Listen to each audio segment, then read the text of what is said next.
ಶ್ರೀ ಗುರುಭ್ಯೋ ನಮಃ. ಈ ಒಂದು ಸಂಚಿಕೆಯಲ್ಲಿ ಹೊಸದಾಗಿರುವಂತಹ ಪ್ರಯತ್ನವನ್ನ ಮಾಡಿದ್ದೇನೆ. ಸಂಸ್ಕೃತದಲ್ಲಿ ಹಲವಾರು ಛಂದಸ್ಸುಗಳಿವೆ.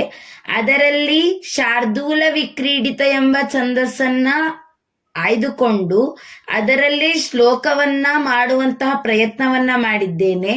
ಈ ಒಂದು ಛಂದಸ್ಸಿನಲ್ಲಿ 19 ಅಕ್ಷರಗಳಿವೆ. ಮೊದಲು ನನ್ನ ಇಷ್ಟ ದೇವತೆಯಾದಂತಹ ದುರ್ಗೆಯ ಬಗ್ಗೆ ಅಷ್ಟಕವನ್ನ ರಚಿಸಿದ್ದೇನೆ. ಅಷ್ಟಕ ಅಂತ ಹೇಳಿದ್ರೆ 8 ಶ್ಲೋಕಗಳನ್ನ ಹೊಂದಿರುವಂತಹ ಒಂದು ಗುಂಪು.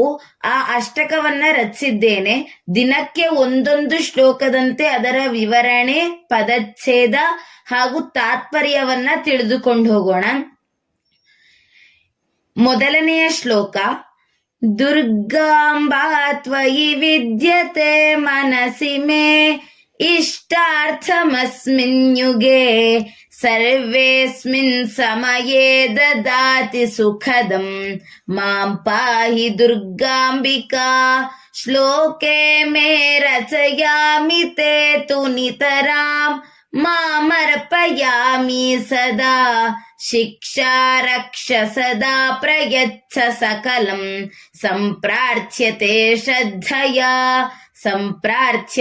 ಶ್ರದ್ಧಯಾ. ಈ ಶ್ಲೋಕದ ಪದಚ್ಛೇದ ಹೀಗಿದೆ. ದುರ್ಗಾಂಬಾ ತ್ವಯಿ ವಿದ್ಯತೆ ಮನಸಿ ಮೇ ಇಷ್ಟಾರ್ಥಂ ಅಸ್ಮಿನ್ ಯುಗೆ ಸರ್ವೇ ಅಸ್ಮಿನ್ ಸಮಯೇ ದದಾತಿ ಸುಖದಂ ಮಾಂ ಪಾಹಿ ದುರ್ಗಾಂಬಿಕಾ ಶ್ಲೋಕ ಇಮೆ ರಚಯಾಮಿ ತೇ ತು ನಿತರಾಂ ಮಾಂ ಅರ್ಪಯಾಮಿ ಸದಾ ಶಿಕ್ಷಾ ರಕ್ಷಾ ಸದಾ ಪ್ರಯಚ್ಛ ಸಕಲಂ ಸಂಪ್ರಾರ್ಥ್ಯತೆ ಶ್ರದ್ಧಯಾ. ಅನ್ವಯಾರ್ಥ ಹೀಗಿದೆ. ದುರ್ಗಾಂಬಾ ಮೇ ಮನಸಿ ವಿದ್ಯತೆ ತ್ವಯಿ ಅಪಿ ವಿದ್ಯತೆ ಅಸ್ಮಿನ್ ಯುಗೆ ಸರ್ವೇಸ್ಮಿನ್ ಸಮಯೇ ಅಪಿ ಸುಖದಂ ಇಷ್ಟಾರ್ಥಂ ಚ ದದಾತಿ.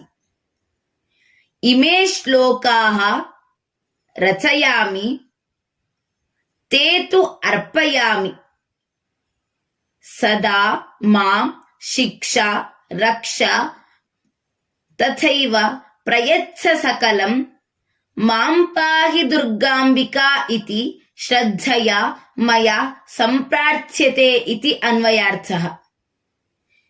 ಇದರ ತಾತ್ಪರ್ಯ ಹೀಗಿದೆ. ದುರ್ಗಾಂಬಾ ಅಂತ ಹೇಳಿದ್ರೆ, ದುರ್ಗೆ ಅಂತ ಹೇಳಿದ್ರೆ ಶಕ್ತಿ, ಹಾಗೆ ಅಂಬಾ ಅಂತ ಹೇಳಿದ್ರೆ ತಾಯಿ. ಇಲ್ಲಿ ದುರ್ಗೆಯನ್ನ ತಾಯಿ ಸ್ವರೂಪದಲ್ಲಿ ನೋಡಲಾಗಿದೆ. ವಿದ್ಯತೆ ಮೇ ಮನಸ್ಸಿ ಅಪಿ, ನಿನ್ನಲ್ಲೂ ಇದ್ದಾಳೆ, ನನ್ನ ಮನಸ್ಸಿನಲ್ಲೂ ಕೂಡ ದುರ್ಗಾ ಎಂಬ ತಾಯಿ ಇದ್ದಾಳೆ. ಅವಳು ಈ ಯುಗದಲ್ಲಿ ಅಂತ ಹೇಳಿದ್ರೆ 4 ಯುಗಗಳಿದೆ. ಕೃತ, ತ್ರೇತ, ದ್ವಾಪರ, ಕಲಿ. ನಾವು ನೋಡಿದ ಹಾಗೆ ಕೃತಯುಗ ಅಂತ ಹೇಳಿದ್ರೆ ಸತ್ಯಯುಗದಲ್ಲಿ ಮತ್ಸ್ಯಾವತಾರ ಆಗಿರಬಹುದು, ಹಾಗೆ ಅನೇಕ ಅವತಾರಗಳಾದವು. ಹಾಗೆ ಆಗಿನ ಕಾಲದಲ್ಲಿ ಅಂತ ಹೇಳಿದ್ರೆ ಆ ಯುಗದಲ್ಲಿ ದೇವರು ಪ್ರತ್ಯಕ್ಷವಾಗಿ ಎಲ್ಲರಿಗೂ ಕೂಡ ಕಾಣಿಸ್ಕೊಳ್ತಿದ್ರು. ಹಾಗೆ ನಂತರ ದ್ವಾಪರ ಯುಗದಲ್ಲಿ ದೇವರು ಮನುಷ್ಯ ರೂಪವಾಗಿ ಬಂದು ಯಜ್ಞ ಯಾಗಾದಿಗಳನ್ನ ಹೆಚ್ಚು ಮಾಡಿದ್ರೆ ಆಗ ದೇವರು ಪ್ರತ್ಯಕ್ಷ ಆಗ್ತಾ ಇದ್ರು. ದ್ವಾಪರ ಯುಗದಲ್ಲಿ ಜಪ ತಪಾದಿಗಳನ್ನ ತಪಸ್ಸುಗಳನ್ನ ಯಾರು ಹೆಚ್ಚು ಮಾಡ್ತಾರೋ ಅವರಿಗೆ ದೇವರು ಹೆಚ್ಚು ಒಲಿತಾ ಇದ್ರು. ಕಲಿಯುಗದಲ್ಲಿ ಭಜನೆಗಳ ಮೂಲಕ ಹಾಗೆ ದೇವರ ನಾಮಸ್ಮರಣೆಯ ಮೂಲಕ ಮಾತ್ರ ದೇವರನ್ನ ನಾವು ಭಜಿಸ್ಬೇಕು ಅಂತ ನಾವು ತಿಳ್ಕೊಂಡು ಬಂದಿದ್ದೇವೆ. ಹಾಗೆ ಈ 4 ಯುಗದಲ್ಲೂ ಕೂಡ ದುರ್ಗೆ ಎಲ್ಲರಿಗೂ ಕೂಡ ಇಷ್ಟಾರ್ಥವನ್ನ ಮತ್ತೆ ಸುಖವನ್ನ ಕೊಡ್ತಾಳೆ. ಸುಖದಂ ಅಂತ ಹೇಳಿದ್ರೆ ಸುಖವನ್ನು. ಈ ಯುಗದಲ್ಲಿ ಎಲ್ಲಾ ಭಕ್ತರಿಗೂ ಬೇಕಾದಂತ ಅರ್ಥ ಅಂತ ಹೇಳಿದ್ರೆ 4-5 ಅರ್ಥಗಳು ಬರುತ್ತೆ. ಒಂದು ಅರ್ಥ ಅಂತ ಹೇಳಿದ್ರೆ ತಾತ್ಪರ್ಯ, ಮತ್ತೊಂದು ಅರ್ಥ ಅಂತ ಹೇಳಿದ್ರೆ ದುಡ್ಡು, ಇನ್ನೊಂದು ಅರ್ಥ ಅಂತ ಹೇಳಿದ್ರೆ ನಮಗೆ ಬೇಕಾದದ್ದು. ಇಲ್ಲಿ ಯಾವ ಅರ್ಥವನ್ನ ತಗೊಳ್ಬೇಕಂತ ಹೇಳಿದ್ರೆ, ನಮಗೆ ಯಾವ ವಿಷಯದಲ್ಲಿ ಆಸಕ್ತಿ ಇದೆಯೋ, ಏನು ಬೇಕು ಅನ್ಸತ್ತೋ ಅದನ್ನ ನಮ್ಮ ಇಷ್ಟಾರ್ಥವನ್ನ ಪೂರೈಸ್ತಾಳೆ. ಹಾಗೆ ಎಲ್ಲಾ ಸಮಯದಲ್ಲೂ ಕೂಡ ಸುಖವನ್ನೇ ನೀಡ್ತಾಳೆ. ಅಂತಹ ದುರ್ಗೆಯ ಬಗ್ಗೆ ನಾನು ಶ್ಲೋಕಗಳನ್ನ ರಚಿಸ್ತೇನೆ ಹಾಗೂ ಆ ಶ್ಲೋಕಗಳನ್ನ ದುರ್ಗೆಯ ಪಾದಾರವಿಂದಗಳಿಗೆ ಸಮರ್ಪಣೆಯನ್ನ ಮಾಡ್ತೇನೆ. ಆ ದುರ್ಗೆ ನನ್ನನ್ನ ಹಾಗೆ ಎಲ್ಲಾ ಜನರನ್ನ ಕೂಡ ಶಿಕ್ಷಾ ರಕ್ಷ ಸದಾ ಪ್ರಯತ್ಸ ಸಕಲಂ. ಶಿಕ್ಷಾ ಅಂತ ಹೇಳಿದ್ರೆ ಶಿಕ್ಷಣವನ್ನ ಕೊಡ್ಲಿ ಅಂತ. ಶಿಕ್ಷಣ ಅಂತ ಹೇಳಿದ್ರೆ ಶಿಕ್ಷೆಯನ್ನ ಕೊಡ್ಲಿ ಅಂತ ಅಲ್ಲ ಅರ್ಥ. ಈ ಲೋಕದಲ್ಲಿ ನಾವು ಹೇಗೆ ಬಾಳ್ಬೇಕು, ಹಾಗೆ ನಾವು ಹೇಗೆ ಕೆಲಸವನ್ನ ಮಾಡ್ಬೇಕು ಅಂತ ಪ್ರೇರೇಪಿಸ್ಲಿ ಅಂತ. ಹೇಗೆ ಪ್ರೇರೇಪಿಸೋದು? ಅವಳೇ ಬಂದು ಹೇಳ್ತಾಳ ಅಂತ ಹೇಳಿದ್ರೆ ಇಲ್ಲ. ಯಾಕಂತ ಹೇಳಿದ್ರೆ ಸಂಸ್ಕೃತದಲ್ಲಿ ಒಂದು ವಾಕ್ಯವಿದೆ, ತೇನ ವಿನ ತೃಣಮಪಿ ನ ಚಲತಿ ಅಂತ. ತೇನ ವಿನ ತೃಣಮಪಿ ನ ಚಲತಿ ಅಂತ ಹೇಳಿದ್ರೆ, ತೇನ ಅಂತ ಹೇಳಿ ಪರಮಾತ್ಮನನ್ನ ತಗೊಳ್ಬೇಕು. ಪರಮಾತ್ಮನ ಒಂದು ಅಪ್ಪಣೆ ಇಲ್ಲದೆ ತೃಣಂ ಅಂತ ಹೇಳಿದ್ರೆ ಹುಲ್ಲು ಕಡ್ಡಿ ಕೂಡ ಅಲ್ಗಾಡೋದಿಲ್ಲ. ಹಾಗಾದ್ರೆ ಹುಲ್ಲು ಕಡ್ಡಿ ಅಲ್ಗಾಡೋದಿಲ್ಲ ಅಂತ ಹೇಳಿದ್ರೆ ಮಾನವ ಒಂದು ಕೆಲಸ ಮಾಡ್ತಿರ್ಬೇಕಾದ್ರೂ ಕೂಡ ಅದು ದೇವರ ಅಪ್ಪಣೆಯಂತೆ, ದೇವರ ಇಚ್ಛೆಯಂತೆ ಇಲ್ಲಿ ನಾವು ನಡ್ಕೊಳ್ತಾ ಇರ್ತೀವಿ. ಯಾಕಂತ ಹೇಳಿದ್ರೆ ನಾವು ಬಂದಿರುವುದು ಒಂದು ನಾಟಕದ ಭೂಮಿ ಮೇಲೆ, ನಾಟಕದ ಒಂದು ವೇದಿಕೆಯ ಮೇಲೆ. ನಮ್ಮನ್ನ ನಡೆಸುತ್ತಿರುವಂತಹ ಸೂತ್ರಧಾರ ಒಬ್ಬನಿದ್ದಾನೆ.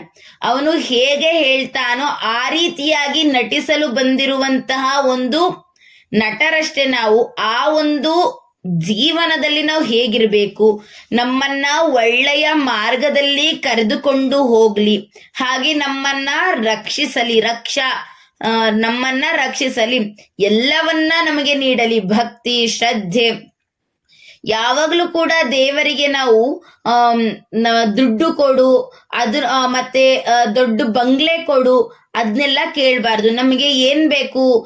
ಶ್ರದ್ಧೆ ಬೇಕು. ವಿದ್ಯಾರ್ಥಿಗಳಿಗೆ ಶ್ರದ್ಧೆ ಬೇಕು. ಹಾಗೆ ಗೃಹಸ್ಥರಿಗೆ ಮನೆಗೆ ಅತಿಥಿಗಳು ಬಂದಾಗ ಅವರಿಗೆ ಸೇವೆ ಮಾಡುವಷ್ಟು ಸಾಮರ್ಥ್ಯವನ್ನ ಕೊಡ್ಬೇಕು. ಇನ್ನು ವಾನಪ್ರಸ್ಥಾಶ್ರಮದವರಿಗೆ ದೇವರಲ್ಲಿ ಹೆಚ್ಚು ಯಾವುದೇ ಮನಸ್ಸು ಉಲ್ಲೋಲ ಕಲ್ಲೋಲ ಆಗದೇನೆ ಮನಸ್ಸು ಒಂದು ಕಡೆ ಸ್ಥಿರವಾದಂತಹ ಒಂದು ಮನಸ್ಸನ್ನ ಕೊಡ್ಬೇಕು. ಸನ್ಯಾಸರಿಗೆ ತಪಸ್ಸನ್ನ ಮಾಡುವಂತಹ ಒಂದು ಛಲವನ್ನ ಕೊಡ್ಬೇಕು. ಅದನ್ನ ನಾವು ಕೇಳ್ಬೇಕು. ಈಗ ನಾವು ಎಲ್ಲವನ್ನ ದೇವರಿಗೆ ಅರ್ಪಿಸ್ತೀವಿ ಅಂತ ಹೇಳಿದ್ರೆ ನಾವು ಯಾವತ್ತೂ ಚಿಂತೆ ಮಾಡೋದಿಲ್ಲ. ಎಲ್ಲವನ್ನ ನಾವು ದೇವರು ನಮಗೆ ಏನನ್ನ ಕೊಟ್ಟಿದ್ದಾನೋ ಅದನ್ನೇ ನಾವು ಅರ್ಪಿಸ್ತೇವೆ ಹೊರತು ಹೊಸದಾಗಿ ನಾವೇ ಒಂದು ಹುಟ್ಟಿಸಿ ಅರ್ಪಿಸ್ತೀವಿ ಅಂತ ಇಲ್ಲ. ಈಗ ನಾವು ಒಂದು ಪುಸ್ತಕವನ್ನ ಬರೆದು ದೇವರಿಗೆ ಅರ್ಪಿಸ್ತೇವೆ ಅಂತ ಹೇಳಿದ್ರೆ ಆ ಪುಸ್ತಕವನ್ನ ಬರೆಯಕ್ಕೆ ಒಂದು ಲೇಖನಿ ಬೇಕು. ಆ ಲೇಖನಿ ಯಾವ್ದ್ರಿಂದ ಆಗುತ್ತೆ? ಕೆಲವಷ್ಟು ಮರದಿಂದ ಆಗುತ್ತೆ, ಕೆಲವಷ್ಟು ಬೇರೆ ಸಾಮಗ್ರಿಗಳಿಂದ ಆಗುತ್ತೆ. ಆ ಸಾಮಗ್ರಿಗಳು ಎಲ್ಲಿಂದ ಬಂತು ಅಂತ ಹೇಳಿದ್ರೆ ದೇವ್ರು ಕೊಟ್ಟಿದ್ದು. ಆ ಮೂಲವಾಗಿ ನಾವು ಹುಡುಕ್ತಾ ಹೋದ್ರೆ ಒಂದೊಂದು ಅಂಶ ಕೂಡ, ಒಂದು ಕಲ್ಲು, ಒಂದು ಮಣ್ಣು ಕೂಡ ದೇವರ ಅಂಶದಿಂದಲೇ ಬಂದಿರೋದು. ಹಾಗಾದರೆ ನಮ್ಮಿಂದ ಸ್ವಂತವಾಗಿ ದೇವರಿಗೆ ಏನಾದ್ರೂ ಅರ್ಪಿಸಬೇಕು ಅಂತ ಹೇಳಿದ್ರೆ ಅದು ನಮ್ಮಲ್ಲಿರುವಂತಹ ಭಕ್ತಿಯನ್ನ ಮಾತ್ರ ನಾವು ದೇವರಿಗೆ ಅರ್ಪಿಸಬಹುದು. ಅಂತಹ ಭಕ್ತಿಯಿಂದ ನಾವು ಎಲ್ಲರೂ ಕೇಳ್ಕೊಳ್ತೇವೆ. ಹಾಗೆ ನಾವು ಯಾವಾಗ್ಲೂ ಕೇಳ್ತೇವೆ, ಶ್ರದ್ಧಾ ಭಕ್ತಿಯಿಂದ ಕೇಳ್ತೇವೆ, ಮಾಂಪಾಹಿ ದುರ್ಗಾಂಬಿಕಾ, ನನ್ನನ್ನ ಕಾಪಾಡು ದುರ್ಗೆ ಅಂತ ನಾವು ಕೇಳ್ತೇವೆ. ಈ ಜಗತ್ನಲ್ಲಿ ಒಂದು ಕತೆ ಇದೆ. ಒಬ್ಬ ಮನುಷ್ಯ ಇರ್ತಾನೆ. ಆ ಮನುಷ್ಯ ಬಹಳ ಆಸೆಯನ್ನ ಪಡ್ತಾ ಇರ್ತಾನೆ. ಏನಂತ ಹೇಳಿದ್ರೆ ನನಗೆ ಎಲ್ಲವೂ ಚಿನ್ನ ಬೇಕು, ನನಗೆ ಏನ್ ಮುಟ್ಟಿದ್ರು ನನಗೆ ಚಿನ್ನ ಆಗ್ಬೇಕು ಅಂತ ಅವನು ಒಮ್ಮೆ ಹೀಗೆ ತಪಸ್ಸನ್ನ ಮಾಡಿದಾಗ ದೇವರು ಪ್ರತ್ಯಕ್ಷ ಆಗ್ತಾರೆ. ಆಗ ಏನ್ ಬೇಕು ಅಂತ ಕೇಳಿದಾಗ ನಾನು ಮುಟ್ಟಿದ್ದೆಲ್ಲ ಚಿನ್ನ ಆಗ್ಲಿ ಅಂತ ಅವನು ಕೇಳ್ಕೊಳ್ತಾನೆ. ದೇವರು ತಥಾಸ್ತು ಅಂತ ವರವನ್ನ ಕೊಡ್ತಾನೆ. ಅಂದಿನಿಂದ ಅವನು ಮುಟ್ಟಿದಂತಹ ಎಲ್ಲಾ ವಸ್ತುಗಳು ಕೂಡ ಚಿನ್ನ ಆಗಕ್ಕೆ ಬದಲಾಗತ್ತೆ. ಅವನಿಗೆ ಹಸಿವಾಗಕ್ಕೆ ಆರಂಭ ಆಗತ್ತೆ. ಅವನು ಅನ್ನವನ್ನ ಮುಡ್ತಾನೆ, ಅನ್ನ ಕೂಡ ಚಿನ್ನ ಆಗತ್ತೆ. ನೀರನ್ನ ಮುಡ್ತಾನೆ, ನೀರು ಕೂಡ ಚಿನ್ನ ಆಗತ್ತೆ. ಈಗ ಅವನಿಗೆ ತಿನ್ನಲು ಏನೂ ಕೂಡ ಇರೋದಿಲ್ಲ. ಅವನಿಗೆ ಹಸಿವಿನಿಂದ ಬಳಲ್ತಾ ಇರ್ತಾನೆ. ಇನ್ನೇನು ಸ್ವಲ್ಪ ಹೊತ್ತು ಹೋದ್ರೆ ಸಾಕು ಅವನು ಮರಣವನ್ನ ಅಪ್ಪಿಡ್ತಾನೆ. ಅಂತಹ ಪರಿಸ್ಥಿತಿ. ಆಗ ಅವನಿಗೆ ಅರ್ಥ ಆಗತ್ತೆ, ಅನ್ನಪೂರ್ಣೇಶ್ವರಿ ಇಲ್ಲ ಅಂತ ಹೇಳಿದ್ರೆ ನಮ್ಮ ಬದುಕು ಸಾಗೋದಿಲ್ಲ. ಒಂದು ವೇಳೆ ಚಿನ್ನ ಇಲ್ಲದೆ ಹೋದ್ರೂ ಪರವಾಗಿಲ್ಲ, ನನಗೆ ತಿನ್ನಕ್ಕೆ ಆಹಾರ ಬೇಕು, ಕುಡಿಯಕ್ಕೆ ನೀರು ಬೇಕು ಅಂತ ಹೇಳಿ ಮತ್ತೆ ತಪಸ್ಸನ್ನ ಮಾಡಿ ಆ ವರವನ್ನ ನಾಶ ಮಾಡ್ಕೊಳ್ತಾನೆ. ಹೀಗೆ ನಾವು ಯಾವಾಗ್ಲೂ ಕೂಡ ಏನ್ ಮಾಡ್ತೀವೋ ಅದೆಲ್ಲ ದೇವರಿಗೆ ಅರ್ಪಣೆಯಾಗುವಂಥದ್ದು. ನಾವೊಂದು ಕೆಲಸವನ್ನ ಭಕ್ತಿಯಿಂದ ಮಾಡಿದ್ರೆ ಅದು ದೇವರಿಗೆ ಅರ್ಪಣೆಯಾಗುತ್ತೆ. ತ್ವಯಿ ವಿದ್ಯತೆ, ನಿನ್ನಲ್ಲೂ ಕೂಡ ದೇವರಿದ್ದಾನೆ. ಒಂದು ಕೆಲಸವನ್ನ ಮಾಡ್ಬೇಕಂತ ಹೇಳಿದ್ರು ಕೂಡ ಒಂದು ಸಹಾಯವನ್ನ ಮಾಡ್ತಾರೆ ಜನರು ಅಂತ ಹೇಳಿದ್ರೆ ಅಲ್ಲಿ ದೇವರ ಅನುಗ್ರಹ ಇದ್ದೇ ಇರುತ್ತೆ. ಒಂದು ಉದಾಹರಣೆಯನ್ನ ತಗೊಳ್ಬೋದು. ಒಬ್ರು ಒಂದು ಚಿಕ್ಕ ಮಗು ಇರುತ್ತೆ. ಆ ಚಿಕ್ಕ ಮಗು 4ನೇ ಕ್ಲಾಸಲ್ಲಿ ಓದ್ತಿರ್ಬೇಕಾದ್ರೆ ಆ ಮಗುಗೊಂದು ಆಸೆ ಇರುತ್ತೆ, ನಾವು ಸೈಕಲ್ ಹೊಡಿಬೇಕಂತ. ಆ ಮಗು ಏನ್ ಮಾಡುತ್ತೆ, ಅಪ್ಪನ ಹತ್ರ ಕೇಳ್ಕೊಂಡು ಸೈಕಲ್ ಅನ್ನ ತೆಗೆಸ್ಕೊಳ್ಳುತ್ತೆ. ಹಾಗೆ ಸರ್ಕಾರಿ ಶಾಲೆಗೆ ಓದ್ಬೇಕಾದ್ರೆ ಆ ಮಗು ಸೈಕಲ್ ಅನ್ನ ತಗೊಂಡು ಹೋಗ್ತಾ ಇರುತ್ತೆ. ಹಾಗೇನ್ ಮಾಡ್ಬೇಕಾಗತ್ತೆ ಅಂತ ಹೇಳಿದ್ರೆ ಅಲ್ಲಿ ಎಲ್ಲರೂ ಅವರ ಗೆಳತಿಯರೆಲ್ಲ ಸೈಕಲ್ ಕೊಡು ಅಂತ ಹೇಳ್ಕೊಂಡು ಸೈಕಲ್ನೆಲ್ಲ ಓಡಿಸಿ ಎಲ್ಲ ಬರ್ಬೇಕಾದ್ರೆ ಒಂದಿನ ಏನಾಗುತ್ತಂತ ಹೇಳಿದ್ರೆ ಆ ಸೈಕಲಿನ ಕೀ ಕಳ್ದೋಗ್ಬಿಟ್ಟಿರುತ್ತೆ. ಆಗ ಆ ಮಗುಗೆ ಏನ್ ಮಾಡ್ಬೇಕು ಗೊತ್ತಿಲ್ಲ. ಯಾಕಂತ ಹೇಳಿದ್ರೆ ಆ ಮಗುಗೆ ಆ ಊರಿನಲ್ಲಿ ಸೈಕಲ್ ಅಂಗಡಿ ಎಲ್ಲಿದೆ, ಅದನ್ನ ಹೇಗೆ ರಿಪೇರಿ ಮಾಡಿಸ್ಕೊಳ್ಳೋದು, ಎಷ್ಟು ದುಡ್ಡನ್ನ ಕೊಡ್ಬೇಕು ಏನು ಗೊತ್ತಿಲ್ಲ. ಈ ಕಡೆ ಅಪ್ಪಂಗೆ ಹೇಳಕ್ಕೆ ಭಯ. ಯಾಕಂತ ಹೇಳಿದ್ರೆ 4 ಕಿಲೋಮೀಟರ್ ನಡ್ಕೊಂಡು ಹೋಗ್ಬೇಕು, ಅಪ್ಪ ಸೈಕಲ್ ಎಲ್ಲಿ ಅಂತ ಕೇಳ್ತಾರೆ ಅಂತೆಲ್ಲ ಭಯ. ಆಗ ಅಲ್ಲಿ ಒಬ್ಬ ವ್ಯಕ್ತಿ ಬಂದು ಆ ಕೀ ಇಲ್ದೇನೆ ಆ ಬೀಗವನ್ನ ತೆಗೆದು ಸೈಕಲ್ ಅನ್ನ ಓಡಿಸುವಂತೆ ಮಾಡ್ತಾನೆ.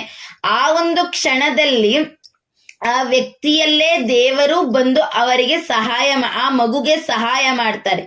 ಆ ರೀತಿಯಾಗಿ ಒಂದೊಂದು ಕ್ಷಣದಲ್ಲೂ ಕೂಡ ದೇವರು ಇದ್ದೇ ಇರ್ತಾನೆ ಅಂತ. ಹಾಗೆ ನಾವು ಯಾವಾಗ್ಲೂ ಮಾಂಪಾಹಿ ದುರ್ಗಾಂಬಿಕಾ ಅಂತ ನನ್ನ ಇಷ್ಟ ದೇವತೆ ಹೆಸರು ಅಂತ ಹಾಕಿದ್ದೀನಿ. ಆದ್ರೆ ಯಾರ್ಯಾರಿಗೆ ಯಾವ ದೇವರ ಮೇಲೆ ಇಷ್ಟ ಇದೆಯೋ ಅದನ್ನ ಅರ್ಪಿಸಬಹುದು. ಯಾಕಂತ ಹೇಳಿದ್ರೆ ಸಂಸ್ಕೃತದಲ್ಲೇ ಶ್ಲೋಕ ಇದೆ, ಆಕಾಶಾತ್ ಪತಿತಂ ತೋಯಂ ಯಥಾ ಗಚ್ಚತಿ ಸಾಗರಂ ಸರ್ವದೇವ ನಮಸ್ಕಾರ ಕೇಶವಂ ಪ್ರತಿ ಗಚ್ಚತಿ ಅಂತ.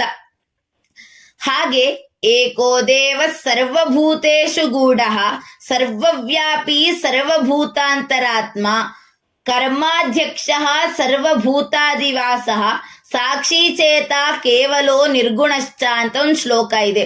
ಹಾಗೆ ಹೇಗೆ ಒಂದು ಆಕಾಶದಿಂದ ಬಂದಂತಹ ನೀರು ಹರಿದುಕೊಂಡು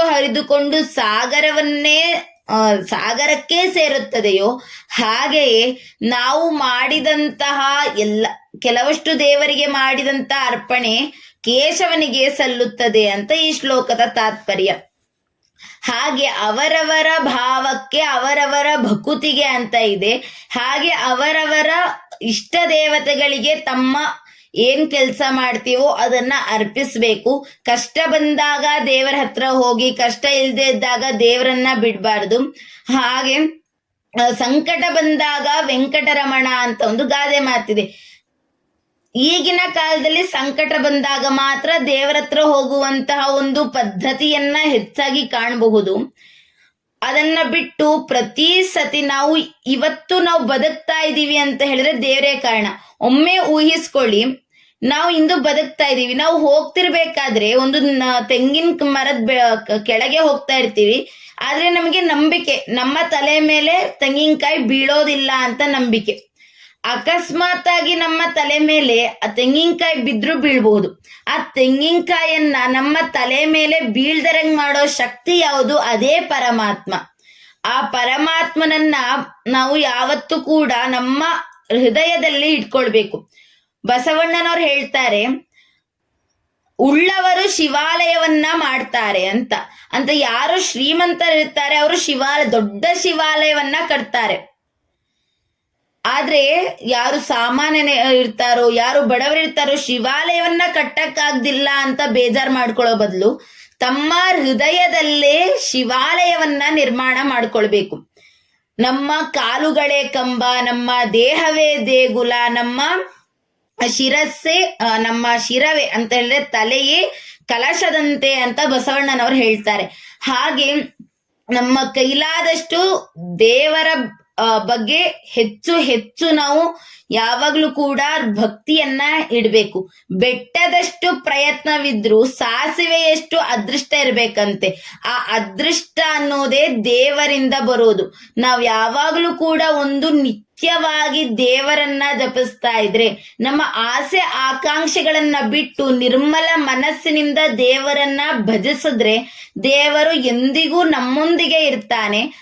ಹಾಗೆ ಆ ಒಂದು ಅರ್ಥದಲ್ಲಿ ನಾನು ಪ್ರಥಮ ಶ್ಲೋಕವನ್ನ ರಚಿಸಿರೋದು. ಇನ್ನೊಮ್ಮೆ ಈ ಶ್ಲೋಕವನ್ನ ಹೇಳ್ತಾ ಇಂದಿನ ಸಂಚಿಕೆಯನ್ನ ಮುಕ್ತಾಯ ಮಾಡ್ತೇನೆ.